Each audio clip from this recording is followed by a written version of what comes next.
రేపటి నుంచి కాళేశ్వరం కమిషన్ బహిరంగ విచారణ జరగనుంది. రేపు మాజీ మంత్రి ఈటెల రాజేందర్ కాళేశ్వరం కమిషన్ ముందు హాజరు కానున్నారు.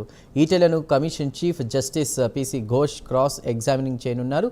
గతంలో ఈటెల నిర్వర్తించిన బాధ్యతల ఆధారంగా కమిషన్ ప్రశ్నలు సిద్ధం చేసింది. మొదటి గంట కమిషన్ ముందు వివరాలు వెల్లడించేందుకు జస్టిస్ పిసి ఘోష్ అవకాశం ఇవ్వనున్నారు.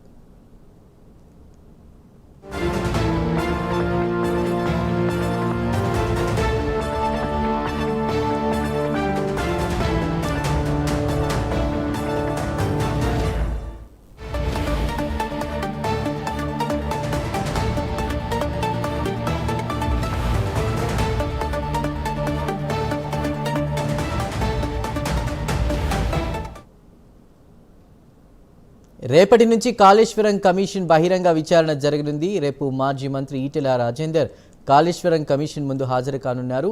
పూర్తి డీటెయిల్స్ని మా ప్రతినిధి ప్రవీణ్ అందిస్తారు. ప్రవీణ్, ఈటెల్ను commission chief justice PC Ghosh cross examining చేయనున్నట్టు తెలుస్తోంది. పూర్తి డీటెయిల్స్ ఏంటి?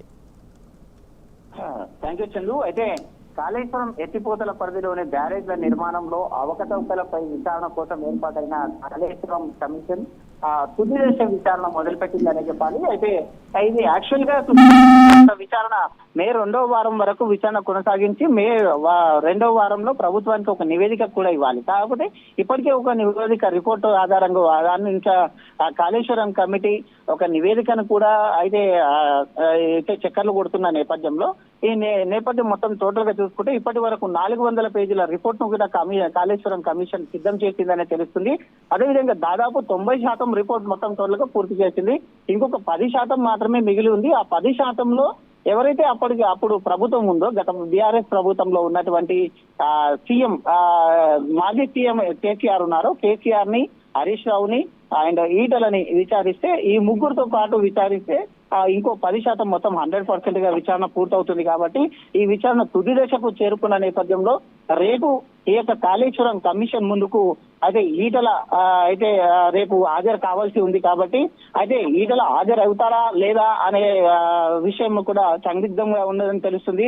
ఇప్పటికే మనం అయితే ఈటలని సంప్రదించిన నేపథ్యంలో రేపు కమిషన్ ముందుకు వస్తున్నానని కూడా చెప్పడం జరిగింది. కానీ ఏదైనా ముందస్తు ప్రోగ్రామ్స్ ఉంటే అనివార్య కారణాల వల్ల వెళ్తారా లేదా అనేది కూడా చూడవలసిన అవసరం కూడా ఉంది. కాబట్టి అయితే ఫైనల్ రిపోర్ట్ అందకపోవడంతో నివేదిక కోసం అయితే కమిషన్ ఒక లేఖ కూడా రాసింది. ఫైనల్ రిపోర్ట్ కోసం మరో 3 వారాల గిట్ట సమయం ఉంది. కాబట్టి ఈ మొత్తం టోటల్ గా వీళ్ళ నివారణ చేసేసి ఆ యొక్క విచారణ మొత్తం కంప్లీట్ చేయాలి. కాళేశ్వరం ప్రాజెక్ట్ లో భాగంగా బారాజ్ల నిర్మాణం జరిగిన అవకతవకలపై ఇప్పటికే జస్టిస్ పినాకి చంద్రఘోష్ కమిషన్ నిర్వహిస్తున్న విచారణ కీలక దశకు చేరుకుందని చెప్పాలి. అదేవిధంగా ప్రాజెక్టు విషయంలో తీసుకున్న నిర్ణయాల్లో కీలక పాత్ర పోషించినటువంటి మాజీ సీఎం కేసీఆర్, మాజీ మంత్రులు హరీష్ రావు, ఈటెల రాజేందర్ ను కూడా కమిషన్ క్రాస్ ఎగ్జామినేషన్ కూడా చేయనున్నట్టు తెలుస్తుంది. అది ఈ దఫాలోనే వారికి కమాండర్ను కూడా అయితే క్రాస్ ఎగ్జామినేషన్ చేయడానికి వారికి ఎవరైతే మాజీ సీఎం కేసీఆర్ ఉన్నారో, కేసీఆర్ ఈటెల రాజేందర్ కు అయితే కమాండ్లను అందించిన కోరిక ఈ దఫాలో భాగంగా క్రాస్ ఎగ్జామినేషన్ నిర్వహించాలని కోరుతున్న నేపథ్యంలో రేపు ఉదయం అయితే ఈటెల రాజేందర్ అయితే కమిషన్ ముందుకు రావాలి.